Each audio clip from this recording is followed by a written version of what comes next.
5월 세 번째 주 이번 주 사건 사고 브리핑입니다. 아니 교수님, 예, 예. 부부가 아니 헤어지면 깔끔하게 헤어져야 되는 거 아닙니까? 깔끔하게. 아니 무슨 컴퓨터 뒤지고 전선 끊고 막 이런 거 보면서 제가 아 참 어이없다 이런 생각이 좀 들었습니다. 요즘 세상에 깔끔하게 헤어지는 일은 기대하기 어렵죠. 근데 이제 일반적으로 원래 이제 이 헤어질 때는 그냥 깨끗하게 헤어져라 이렇게 얘기들을 하는데 형식적으로는 깨끗하게 헤어지지만 마음속에는 앙금이 있죠, 누구나. 아, 그러니까 그런 건데 이 경우는 이게 참나 이거 남편하고 이제 아마 헤어지기 위해서 별거 중에 있었나 봐요. 그런데 뭐 이 경우는 둘 중에 한 사람이 나가야 되는데 남편이 나갔어요, 집을. 네. 남편이 나가면서 안방에서 본인이 쓰던 컴퓨터에다가 락을 걸어놨어요, 비밀번호로 딱 해서. 그래서 그 안에 있는 그 컴퓨터 내용을 저장되어 있는 내용을 아내가 보지 못하도록 이제 그렇게 잠금 장치를 해놓고 갔는데 이 아내는 이 남편한테 좀 한이 맺혀 있나 봐요. 어떤 이유에서인지 모르지만 이 남편이 회사에서 회계 관련된 업무를 하는 사람인가 봐요. 그러니까 이 아내 되는 사람이 너 이 새끼 회사에서 회계 관련돼서 업무하면서 너 뭔가 못된 짓 했을 거야 하고 추정한 것 같아요. 혹은 사이 좋은 결혼 시절에 남편이 뭔가 회사에 불이익한 일을 하는 거를 알고 있었는지도 모르겠어요. 아마 그게 좀 더 확률이 높을 것 그럴까요? 같아요. 네. 하여튼 그래서 너 연 먹어봐라. 그래가지고 컴퓨터 저장 장치 그러니까 잠금 장치를 이 여성이 열심히 노력을 해서 풀어버립니다. 근데 이걸 풀어가지고 그 안에 딱 그 접속을 하니까 그 안에 이제 남편 회사 관련된 회계 자료가 쫙 있잖아요. 네. 그거를 보고 또 이 아내 되시는 분이 어떻게 그 회계 자료가 좀 불법한 거 좀 문제가 있는 걸 알았는지는 모르겠어요. 같이 회사를 운영했던 건지 뭔지 모르겠지만 하여튼 그걸 뽑아내 가지고 그 남편을 고발을 했어요. 저는 제가 같이 사는 사람이 나중에 헤어질 때, 제 컴퓨터 다 뒤져서 비번까지 다 알아내서 저에 대해서 그걸 다 고소를 한다고 생각하면, 어떻게 누구랑 같이 살지 이런 생각이 딱 드는 거예요. 예. 근데 더 황당했던 건 전 그러면 진짜 되게 큰 죄라고 생각했는데, 처벌이 선고유예더라고요. 맞아요. 이게 죄명이 뭐냐면요. 네. 전자기록 등 내용 탐지 및 전자기록 손괴.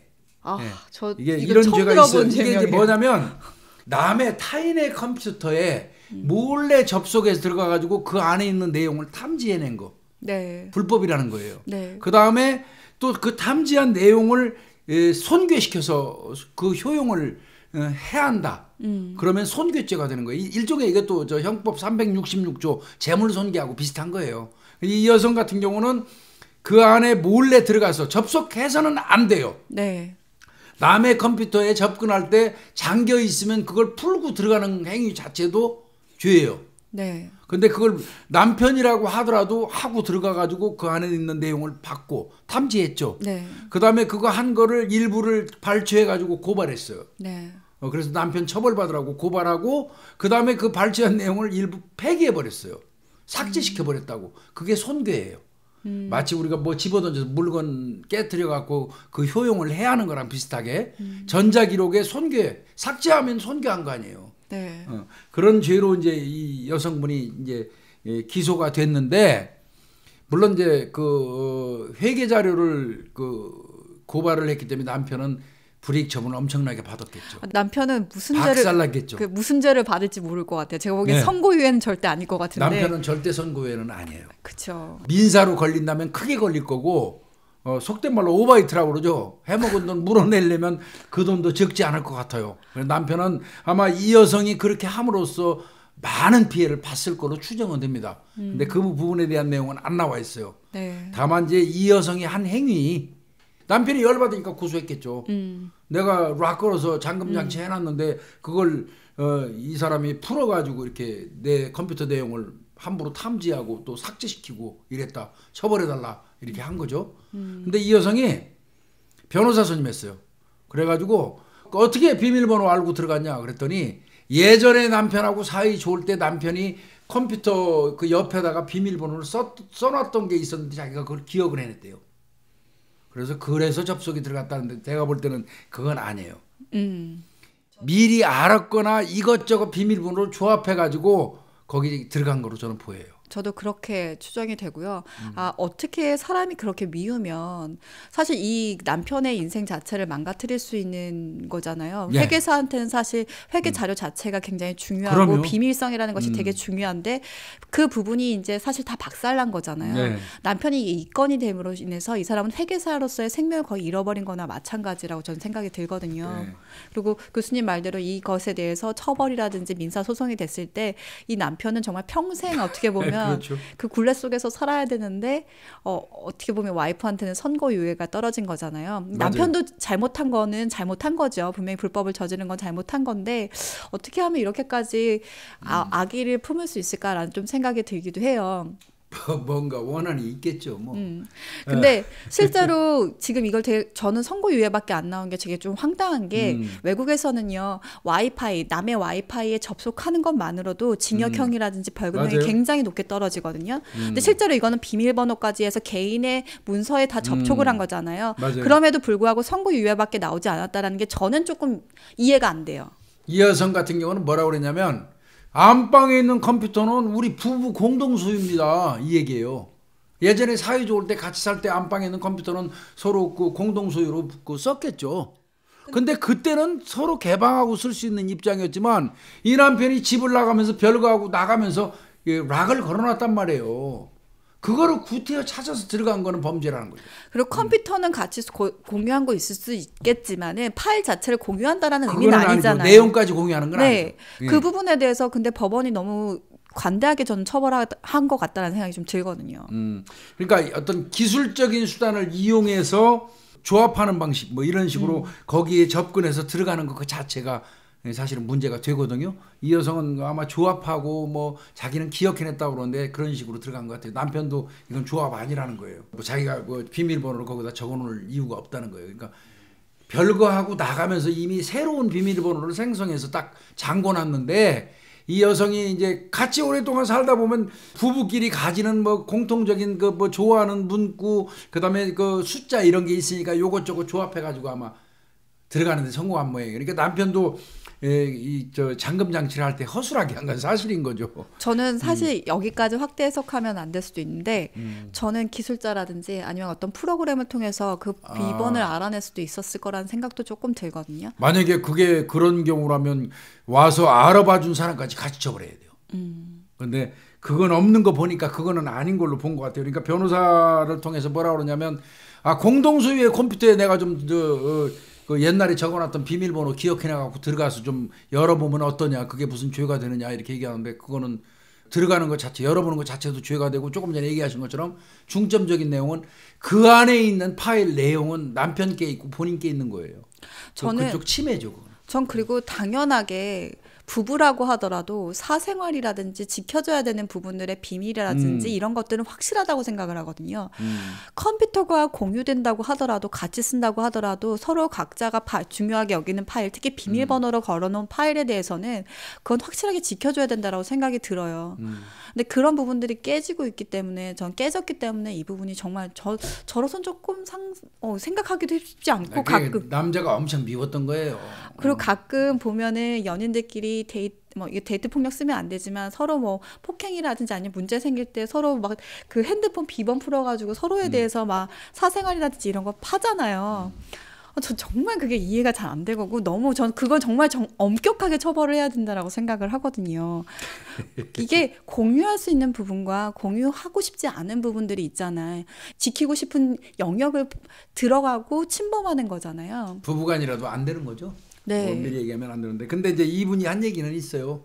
내가 그 비리를 발견해서 남편이 회개하면서 이 비리를 내가 발견을 해가지고 그거를 내가 고발을 했으니까 나는 공익적 신고다. 공익 신고를 한 거니까 난 처벌 대상에서 빼줘야 된다고 이 여성은 주장했어요. 네. 그런데 법원에서는 그거 인정 안 했습니다. 이거는 공익적 신고 아니다.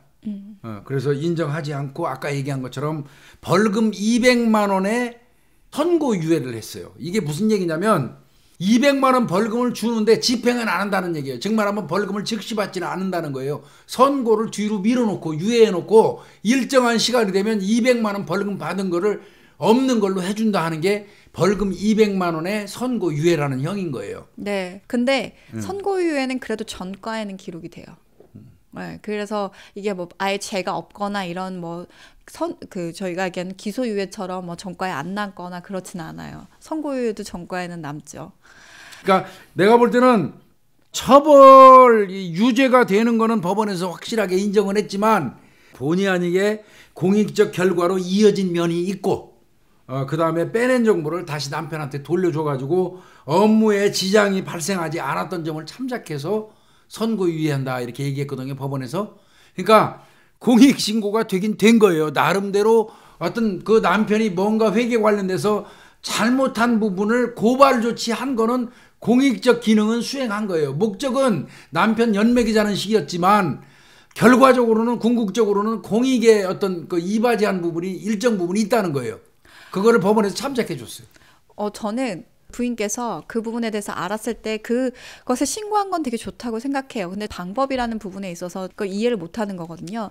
이 사람이 남편에게 벌을 받을 수 있게 하는 방법들을 좀 더 어떻게 보면 합법적으로 생각해냈으면 더 좋았을 거라는 생각이 조금 들어서 그 부분이 더 아쉽고 이렇게 그 부부 생활에 있어서 이런 부분에 신뢰들이 깨졌기 때문에 이런 결과가 나왔지만 과연 이걸 시청하고 계시는 많은 분들께서 내 개인정보는 어떻게 관리를 해야 될지에 대해서 혹시 의문을 품지 않으실까라는 그러니까 생각이 듭니다. 컴퓨터를 별거하고 나가는 과정에서 자기 그 중요한 기록이 있는 거 컴퓨터를 그대로 놔두고 가면 안 되죠. 뜯었어야죠. 어찌됐건 한을 품은 여성, 이제 별거를 한다고 그러고 조만간 이혼한다고 그러면 그 여성은 나에 대해서 한 품어요. 원래 이혼하고 나면 우리는 남자끼리 혹은 여자끼리 싸우거나 다퉈가지고 헤어지면 남이 된다고 그러잖아요. 근데 부부는 남이 헤어지고 나면 원수가 되는 거예요. 근데 교수님, 한 품은 아내뿐만이 아니라 여자뿐만이 아니라 한 품은 지금 남편도 있더라고요. 아니, 남편이 전 아내 사는 집에 가가지고 전선을 다 끊어놓은 거예요. 그 사건 이게 이제 두 개 세트로 가는데 이혼을 전제로 별거하고 이제 나간 남자 얘기. 그래 왜 이상하게 요즘에는 싸우고 별거하면 남자가 나가대. 옛날에는 여자가 많이 나갔던 것 같은데 요즘엔 거의가 남자가 나가더라고. 아니 보통 다 남자들이 시부모 댁으로 다 간다고 하더라고요 요즘. 뭐 이상해요. 옛날에는 여성들이 나갔던 것 같은데 그것도 풍조 같은데. 하여튼 남자가 나갔어요. 나가면서 이 남자는 명의는 아파트는 본인 명으로 돼 있어요. 그래서 나갔는데 나가서 그 밖에서 생활하다 보니까 미웠나 봐 또. 이제 그 아내 되는 사람은 그 집에 살고 있어요. 네. 뒤따요 이 얄미웠나 봐. 그러니까 어느 날 가가지고 거실에 있는 거에서부터 안방 건너방 전기선을 다 끊어버렸어요. 전기선을 싹 다 끊어버리고요. 그러니까 이제 전기 못 들어오게 이제 끄는 거죠. 그리고 또 한참 지난 다음에 또 그 집에 또 가가지고 아내가 가지고 있는 가전제품 같은 거 있잖아요. 네. 이런 거를 싹 추려가지고 이삿짐 센터로 날라버리고 일부는 갖다 버렸어요. 그러니까 이 아내 되는 사람이 열받으니까 경찰에 신고해서 고소했어요. 이 사람 처벌 뭘로 받았을 것 같아요? 전 이미 답을 알고 있어서. 아니 명의가 자기 아파트가 자기 명의로 돼 있는데 이 남편 같은 경우는 뭐라고 주장했냐면 내 아파트에 이 명의가 명백히 내 아파트로 돼 있고 내 아파트에 그 있는 선 내가 끄는 거 내 재산 내가 손괴하고 내가 잘라냈는데 그게 무슨 죄가 되냐. 그래서 1심에서는 그 남편의 주장이 받아들여졌잖아요. 받아들여졌죠. 그래서 무죄가 됐어요. 그렇죠? 아니 다만 아까 선 자른 거는 무죄. 네. 내 거 내가 잘랐다고 해서 무죄. 다만 아내 거를 갖다 버렸다고 해가지고 재물손괴죄. 네. 우리가 일반적으로 재물손괴죄 366조인데 재물손괴죄는 그 물건을 파손해서 그 효용을 해하는 거라고만 생각을 하는데 유기하거나 은닉해서 감춰도 똑같이 손괴로 봐요. 네. 그러니까 아내의 물건을 갖다 감추거나 어디로 버렸기 때문에 손괴죄는 인정이 됐어요. 네. 그래서 1심에서 전기선 자른 거는 네 물건 네가 잘랐으니까 무죄. 아내의 물건 전자제품 갖다 버린 거는 유죄. 네. 그래서 벌금 50만 원 나왔어요. 재물손괴죄로. 네. 그런데 아내가 좀 억울했나 보죠. 네. 전기선 자른 것도 좀 그렇고 그리고 검찰에서도 이건 아닌데 그래서 검사가 항소했어요. 죄명을 바꿔서 갔더라고요. 하나 더 의유를 했죠. 네. 이게 굉장히 어떻게 보면 형사법적으로 의미가 있는 네. 사건이에요. 이 사건이. 네. 권리 행사 방해죄입니다. 예, 이게 무슨 죄냐면 타인이 점유하는 내 물건을 내가 손상했을 때. 네. 이를테면 이런 거예요. 내가 전당포에다가 이 휴대폰을 전당포에 가서 50만 원 주고 맡겼어요. 맡기고 났으면 내 물건, 내 소유물이지만 점유는 전당포 주인이 하고 있죠. 그런데 어느 날 가만히 생각하니까 전당포 주인이 이자 주는 것도 그렇고 짜증이 나. 그래서 전당포 다시 찾아갔어. 그 내가 얼마 전에 전당 맡긴데 전화기 좀 줘보세요. 이렇게 받았어. 그래가지고 확 깨버렸어. 그리고 와버렸어. 열받으니까. 그러면 타인이 점유하고 있는, 전당포 주인이 점유하고 있는 내 물건이죠. 네. 내 물건을 손상했을 때 권리행사 방해죄가 성립되는 거예요. 네. 똑같은 케이스입니다. 점유는 누가 있어요? 그 집에 점유는 아내가 하고 있었죠. 있죠. 아내가 점유하고 있죠. 내 물건을 아내가 점유하고 있는데 그 아내의 권리를 방해한 거예요. 손을 끊어갖고 전기 못 들어오게 해서. 그래서 권리행사 방해죄를 검찰에서 조심스럽게 의유를 했어요. 네, 네. 이게 물건에 대해서 점유와 소유가 있거든요. 소유는 그 자체에 대해서 내가 내 거 권한을 다 가지고 있는 거고, 점유는 잠시 동안 내가 이것을 관리한다거나 맡아두고 있는 상태, 내가 거기 머물고 있는 상태를 점유라고 한다고 생각하시면 될 거예요. 그래서 뭐 권리행사 방해죄 이런 것들에서 법률적인 용어가 약간 그 소유라든지 점유가 약간 차이가 좀 있습니다. 그러니까 이게 이렇게 생각하면 돼요. 소유는 내가 집주인이에요. 내 집에 이거 명의가 나한테 돼 있어. 이건 소유자예요. 네. 그런데 그 집을 세를 주고 놨어요. 그러면 세 들어온 사람이 점유자예요. 네. 그런데 그 점유자의 어떤 권한 행사를 할 수 없도록 전기선을 똑똑똑 끊어놨다는. 그러면 권리행사 방해죄가 되는 거예요. 그래서 알아두실 거는 점유하는 사람들도 그 나름대로 권리를 가지고 있고요. 소유하는 사람도 그 나름대로 소유 권리를 가지고 있어서 둘 다가 어쨌든 한쪽에서 침해가 됐을 때는 법적으로 문제가 생길 수 있다라는 부분이에요. 그래서 아내의 물건을 유기하고 은닉한 거에 대한 재물손괴 50만 원 플러스 그 다음에 2심에 항소에서 2심 들어가가지고 전기선 끄는 거를 권리행사 방해죄로 적용해서 30만 원 더 했어요. 네. 그래서 합쳐서 80만 원을 남편한테 부과한 그런 이 판결인데 이건 굉장히 의미가 있는 판결이에요.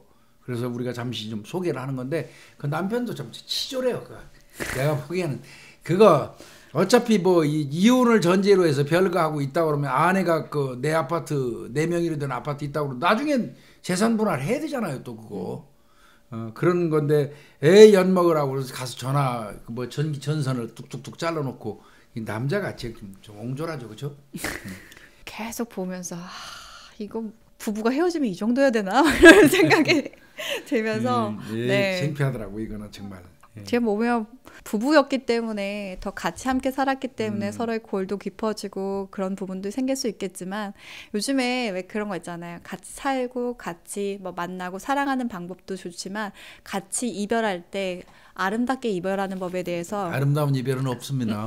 네, 현실적으로 불가능한 뜬구름 잡는 이야기고요.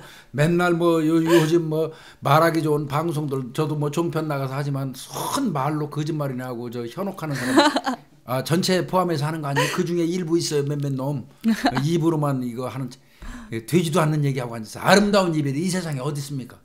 저는 좀 한번 해보고 싶습니다. 특히나 아까도 얘기했지만 결혼해서 잘 살다가 헤어지는 경우에 우리나라에서는 내가 볼 때는 그래요. 우리끼리 사귀다가 친구끼리 사귀다가 헤어지면 그래 이 새끼야 너 안 보면 그만이지 남으로 살지만 부부는 헤어지면 남이 되는 게 아니라 왼수가 되는 거예요. 그러니까 보세요 이 여자도 그 컴퓨터 부득부득 들어가고 남편 회계 처리한 거 요 새끼 잘못됐네 이거 딱 집어가지고 고발해서 공익신고라고 하면서 해가지고 남편 박살내놓고 그렇잖아요. 본인도 처벌은 받았지만 그분 같은 경우는 200만 원의 선고유예 200만 원 내지도 않는 선고유예요. 그러니까 일정한 시간 지나면 그랬고 그가 결국은 남편 입장에서는 내 탓이려니 하고 살아야 돼요. 근데 교수님 말이 저는 다 공감할 수는 없지만 왼수가 될 수도 있고 아니면 정말 서로가 안 좋게 헤어질 수도 있는데 제발 서로 정과는 만들지 않았으면 좋겠고요. 서로 범죄는 저지르지 않는 한에서 서로가 다투고 서로가 뭔가 그 악감정이 있더라도 그 안에서 풀었으면 좋겠습니다. 우리 유니 프로파일러 같은 마음가짐만 가지면 결혼했다 이혼할 만하죠. 근데 그런데 택도 없는 소리고요. 뜬구름 잡기고요. 그 얘기. 아름다운 이별은 진짜 없습니다. 네. 그거는 없으니까 우리가 맨날 아름다운 이별을 노래 부르는 거죠. 오늘의 결론은 아름다운 이별은 없다였습니다. 네, 이번 주 사건 사고 브리핑 여기서 마치도록 하겠습니다.